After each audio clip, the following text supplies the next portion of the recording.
nti bambega ba Uganda basoma kuketta mundu basoma kuketta ba criminals. But this is a psychological war. Unless you did psychology and you are highly intelligent, you cannot understand this. First of all, ekikulu ekisingamu obukulu busika okusikira obusika. Kati nakugamba nti abawestern bamanyi ebintu ebyo. When the Westerners are engaged in a battle, they want to humiliate people. Bakushumiliate bane bakujota ne bakujoga ngembwa ne bakanyuka kasasiro ne bakoma kubanga bamanyi nti buli gwe bajoga akola ki akomo yesu faction ene elimuna ajoga nya abantu yalowooza nti ajja kufuuka president because of money. We have the money. Others are idiots. Others are slaves. Others can become Lugosi, testicles in our pants. Because when you look at these people, they come from humble background. Omuntu yenna yava mu humble background ayagala nnyo okulaga abantu have arrived nkoze hotel nkoze exposes his wealth. Kakati abantu abo bagerera bafuna ekintu tibuli gwe bajoga akomawo buli gwe bakubimiriyetinga ne bamujjawo prime speaker ne bamuko nakanyuga eri nakyobe nakanyuga eri mwana kakati government gwe bajoga mu government akomawo kubasirana kakati fakale bajoganza atajogeka yali yabetegekeredda kubanna babale emyaka 10 tibajja kubagana bamubadduke bino bakuba oba revolution ije badduse. Two things are new. Nti obujozi bwe balina mu mutwe okujoga buli muntu bajja kutuuka ekiseera basigale babiri beekube era katabo kangenda kawandika the kazu politics mulabe konga adduka ne munne bwe bajoza ensi kakati that is what is happening. Bajja sigala obo kabalwanagane they planted they have started batali kadde okulwanagana bo Museveni yabawinyeza singa bamutwala ddana dduka singa yadduka ddana kano katumwebala kubanga bo balowooza we humiliate everybody into submission. When Museveni is undermined, we shall take over, which has failed. Strategy president. Eranga bakozesa abande mu police mu traffic yonna mwe balikyo bala baddusa aba boda boda basobola okukola strike one ne government nevaako. What if an inspector general police, let me ask, the efforts that you are using to impound borders, why didn't he use the same effort to trace and pursue those who were attacking police stations and the traffic policemen and the women? Chikutegeeza kino kiri political. They wanted to create an army of unemployed people to overthrow the government using Kampala. No you kisakabe bamulita yava ku secretary no kana kawumba tutu akaminisa Kampala. Bobuli kaseera kasajja ku buli myezi mukaaga kayina sente zikajja ku boda deliberate to incite them. Sika minister bwe bamala okuziba jjaku ne basaninga intulonis ne bazibawola bajja kuba boda sente ne bazibawola ngalo babawola bajjayo boda nenga benyini baka omuntu bamuntu police ne bazocha. I was telling one of my escorts this morning, you were going to be attacked. Get it from me, the police will be attacked. Why? Because most of the border riders the soldiers who have no money to buy cars bafuna ya akantu ako kamulete bali Somalia bali Luddawo. Two, those who went in dangerous places like Iraq abagende Iraq bababba wakiri basigazawo kaki bosobola kuvuga boda ekiro sisobola kakati kichakabwa ali badduka mu Kampala aliyitira kuleero ekitegeeza bino byonna kali bakaddukanga ebiri mu kibuga bigendezwa Musula Museveni, but his intelligence is poor by antagonizing border people. Atazoka, how can a sensible person who is in charge of the city tell you new vision has signed a deal with the Kampala State Council, then you cease to be a newspaper. You are now to fit your Kampala State Council with public relations office of the State Council 40,000 jobs to be relocated. When you are constructing flyovers, never mujam secretariat. Sakatwala kesi. Yes. Aja kudduka. Batave kubintu. Yes. Tabangule ekibuga. Bu apartment babuche. Baba tewali wanayina bugagga bwe batamanyi kisaka bwa apartment bajja bocha. We must, me am not opposed. I fought to Musisi. I'm not opposed to an organized city, but I'm not an idiot. Me, I will never go into exile. See again. Don't again, I'm going to say,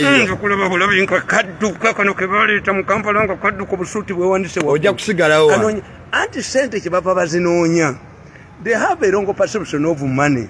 When you have money, you can buy parliamentarians, you can buy councillors, you can buy everybody. But councillors will be hunted down. MPs will never come back. Baba akwata sente bajogereka abantu. That's their problem. Baba akwata sente nebekweka Museveni. Museveni baba loza yabiragidde. No do so. Kekukumi kati kata yongalabi. Neddagala teriri mu malwaliro. That's one. Kakati because they are obsessed with the money. Bagala sente. Babira mu Prime Minister's office na Harris. This is when they blackmail Museveni. Erako kati Nambi who announces Walumbe. Nambi yejo ne Walumbe bwakala wekali. Kubanga ono tumwebaza akolagana ne mulamu we. Eyere tumwebaza yakuba lukwago namujja permanent secretary. Naleta mulamu we. Muherese. Kati bino ne government daga tebiri malwaliro. Bagala kugula ddala. Tumwebaza musajja mugezi nnyo anti kakati baganye okukola ki? Baganye endwadde tewakyali. Endwadde tewakyali. Kubanga bali balesama obusajja bwa monitor obwo bukafiire. Manya mawulire tegakyatunda. Ati bwavu buyitirivu butombola n'ennogisi mu mpalo obwo obw'amawulire. The very poor people. Me I hate them. Babu wayoki. Kakati endwadde I was asking to this conspiracy theories. How come that Uganda is the only country that is invaded by Europe type of baye kyogere ko Uganda yeyina endwadde zonna Ebola kolera oyo mwana mwali obuzobuli mu ministry ya health bagala nnyo okuba manya omuntu yali tamanyi kulya nnyama bwajiga Diana yisiridde ate bizimbe biki ate tewali akweka wano kintu kibatajja ko kyajja ajja kusigalawo kale ne mubonyabonya abantu era bali ku Christmas bakozeseza obwa monitor baga nti obulwadde bukomyewo wama Christmas aga mbombo Ebola ze balookinga manyitu mwebaze ya center supermarket isingo kumbe bobuli we balookinga nga bafuna sente buli bwamu kati eddagala bagala gula ddagala busiru banange seno ngebunye n'ababbi anti babbira mugundi muherefu bakwata obwamawulire obufude embembu obubwa zino mbwa. I don't have respect on these people kubanga ensi yonna is the media that helps society. Yejayo obubbi media bweyegatta n'ababbi tebuyina sente bwavu nnyo mbwoza ku kyalo ate babuwa sente tebuyinza kufaala ekisembayo muzeeyi. Where do you find a newspaper that have signed a memorandum with the Chinese embassy? Have signed kakati you are selling your freedom. Amawulire gasayininga endagaano n'ebitongole. Are you going to talk about the Chinese? Ne batabyogerako. Are you going to talk about city council? Kwa basayininga endagaano nayo. Or a public relations company. If that a newspaper is done editing a newspaper. The new vision is signing the Nagane cases. Where do you see it? Where do you find it? Where do you independent? Let them bring a supplement and pay for it. Memorandum of Memorandum is a ferry. You cannot that boy cannot say Amau리 Gagwa Kabusenga company Ajisude. The boy took over an empty share. Kabusenga ya sura rekadu senga chisude kanacho kubiye kutaka. Where do you find the newspapers containing question and answer?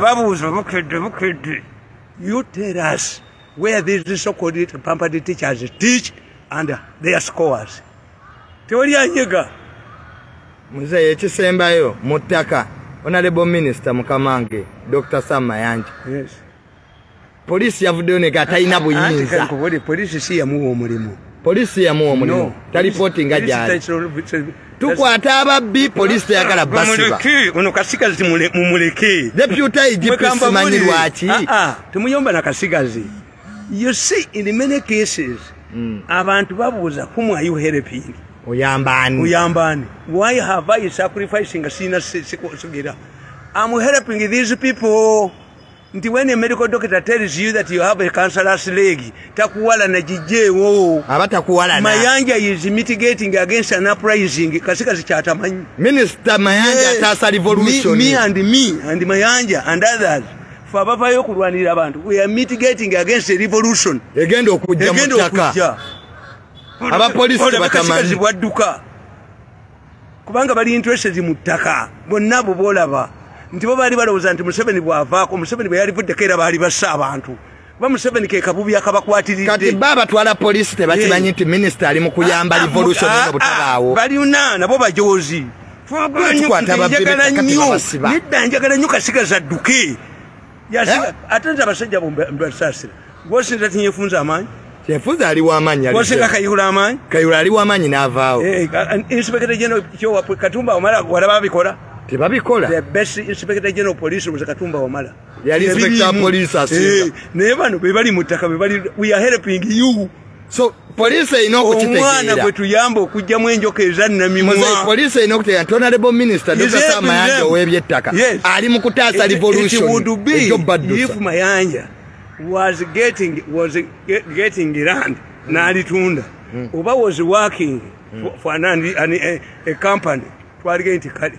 Mayanja, this Kasigazi should understand. Other generals who think like Kasigazi. We are just for us, we are Nuwazi. Fetubabuli echombo cha Nuwa. I have experience. What is happening in Kenya? I predicted. Ntika sofuna hostile president successor. Ngaluto. Akonya family. Abakubiye. That's what I was telling them. If you have a chance of Museveni producing another person who is acceptable, you fight him and see, and you get a hostile successor. A hostile successor will target members of the first family. Why? Corruption is seen by the population. Bagenda mu commission robo abaduke. So police ino kutegeera abo bajeno ba police nti Dr. Mayanja abayamba kutaasa revolution ejokubeera mu ttaka. Nebo mugamba nti ettaka mujja goba abantu bumubba bumusindika police mulemeramu nga namwe mwemuli. Then Mayanja akite nange nakita sijogebwa nagenda wange kwekole kati nagenze mbaze ku lunensomesa dakika 3 ne ba percentage zange. I'm an independent man. I don't belong to police. I want to tell you. Metron. Bwagana abana abawala ogenda mu night club bamuvuma. Whom are you helping? Who will get HIV? Who will become pregnant? Is you. Even if you succeed, Mayanja will not get anything from these people because they are arrogant. You must be hunting a dog or you go see in somebody's pants. They know where I won't game we're hunting a dog. What do I call this? You are paying it back. And say, I'm when you say Miaka Kumi, Nenangam. My businesses all cancelled. Where would I put my workers? They will stop from going to. Do you think about me? Museveni must do is. Museveni must tell members of the first family to stop a revolution. Revolution is all of the seeds of the revolution. Singa president takomya members of the first family. But now, Baria, Mukwateko Zemwa Vuvie. Baduke. A revolution is booming. A revolution is peeping. A revolution is being prepared. Abaganda bakuganti kusereza ligenda muka. Abantu banyivu nnyo. Naddala kubye ettaka. Yo ne mmotoka zaabwe naki. Ate poliisi yegawo yotalina buyinza. Gwa mulonda. Stupidity of the highest order. Yalondebwa president ogamba boda siso noziyola mu traffic policeman simanyani. Gwosoose baserwo tebaaliwo. Abantu bano muzeeyo babalooza be basoose mu bifo bino. Babalooza be basoose okubeera abanene mu ggwanga lino. Bw'obeera mu nyonyi nti egwa. Obeera comfortable nga n'amagulu owanise. Ate balina coordination. Babeera ne baganda baminisita babe babateekamu. We have a subsite for Eugene government. We have a state capture. If these people don't reduce their arrogance, sate bakakanya bujozi obwo. Good enough Museveni has realized it. President actually realized. Tibalina okukakanya contract 50 mu Ministry of Education. Contract 50. Zasaziddwa mu Ministry of Education. Basapulayi. Ate nga first lady ye minister.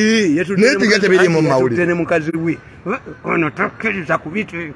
It is everywhere. Mirundi, Museveni is blocking money to pay you. you grabbed my money, thinking that I was easy. I can give Mirundi, kind of when you I can give Mirundi a job. I can go to new vision. Namali Amalamazeg, now the Denga Tumaliza.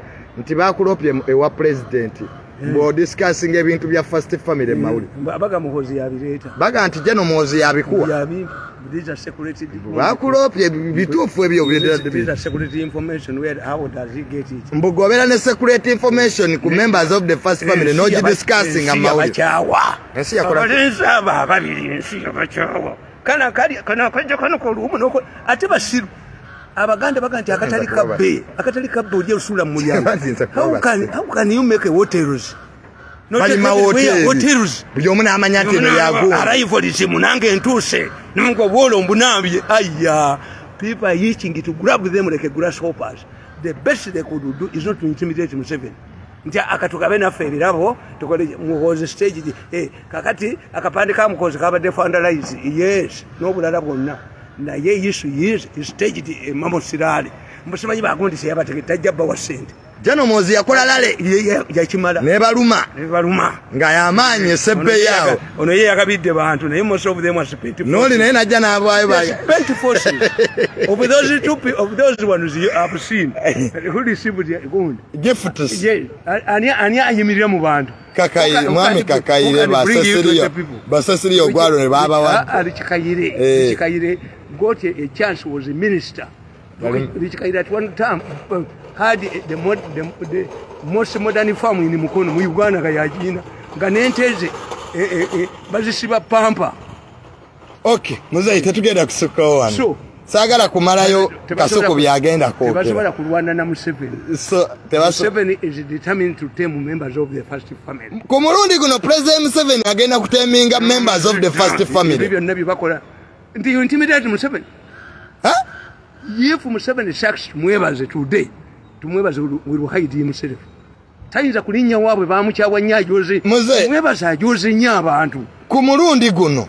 President Museveni wakwata ku members of the first family. Anti Muhozi investigated the whole government.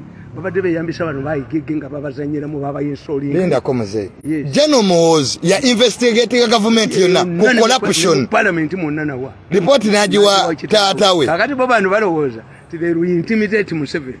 Tiyefu Museveni wanakulaba ngo tutene seriyo gwalo nani na. Ngatia. Those are spent force. Kale. None of them can organize a mamusirale. What is important about to elites? But elites. Twina ba politician, twina grassroots politicians. Twina coffee image gaka koza. Coffee image.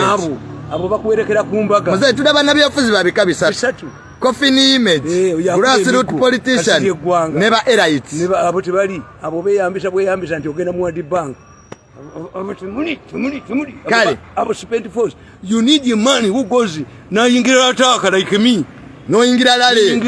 Toti kwata kono jaye nyondo yo. Ninzija. Kati mwababa ita coffee ni politician. Batita grassroots. Coffee image beba kakoza mutaliba bakasidi gwanga ba. Kale tatugenda kusuka wano. Ejo kolina abagwa mmatwe. Let them intimidate Museveni. Now tumwebaza cannot go to his home area without security. Kale. Yali wuzandi mwangu ajakonjo ogamba ikani jefu Mirundi ejo. No wuzamba jakunteka mu lukosirwe. Museveni is blocking his money and Muhozi because they want the way to continue. Even if I get that money, I cannot support that group. You killed my political career. Billion maker. Beba money. Kale, tetugenda.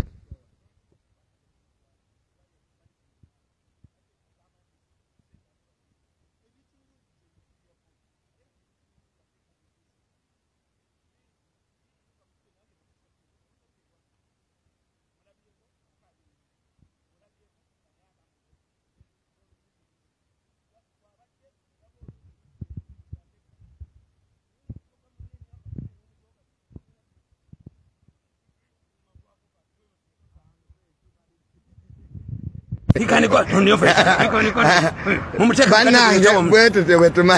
talk to this by losing my temper, they have killed my political career. We don't go get in here to move us in the